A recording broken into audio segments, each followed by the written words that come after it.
Bu il əmək pensiyası və maaşlar artacaq. Sahibkarlıq sahəsində aparılan yoxlamaların dayandırılması ilə bağlı müddət isə daha bir il, 2027-ci il yanvarın 1-nədək uzadılıb. Layihə parlamentin yaz sessiyasının ilk iclasında səsə qoyularaq qəbul edib. Daha hansı mövzular diqqət mərkəzində olub, ətraflı sıradakı sujetdə.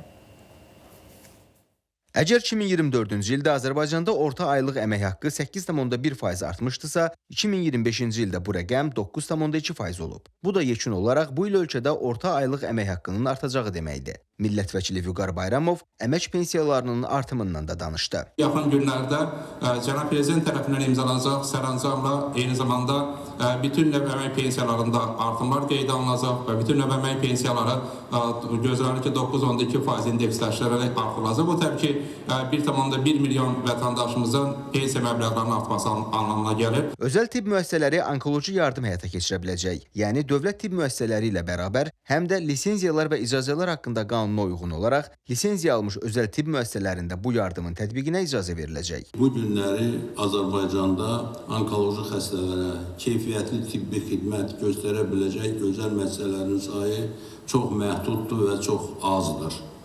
Yəni bu qanunu biz qəbul etməklə o demək deyil ki, bütün özəl tibb müəssisələri onkoloji xəstələrə tibbi yardım göstərəcək. Onkologiya təkcə cərrahi əməliyyatlarla bitmir. Burada radioterapiya var, kimyəvi dərman müalicəsi var və bu sahədə mütəxəssisləri olan deyək ki, özəl tibb müəssisələrinə icazə veriləcəkdir. Millət vəkili Hicran Hüseynova isə onkoloji xəstəliklərin uşaqlar arasında çoxalmasına diqqət çəkdi. Son 14 ildə uşaqlar arasında onkoloji xəstələrin sayı 2 dəfə artıb. Və bu rəqəmlər rəsmi statistik göstəricilərdir. Və əlbəttə ki, bir mərkəz fiziki olaraq bu qədər xəstəyə keyfiyyətli xidmət göstərməkdə çətinlik çəkir. Və özəl klinikaların onkoloji xəstələri müalicə etməsi xəstə yükünün paylanması deməkdir.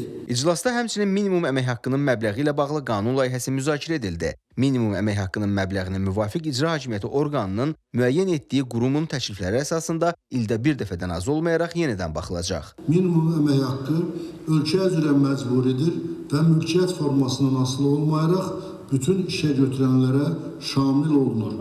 Əmək müqaviləsində göstərilən əmək haqqı minimum əmək haqqından aşağı ola bilməz. Millət vəkili Razi Nurullayev isə tikintisi yarımçıq qalan MTK-ların vətəndaş üçün yaratdığı problemlərə diqqət çəkdi. MTK-lar üçün maliyyə təminatının həlli üçün mexanizmlər olmalıdır.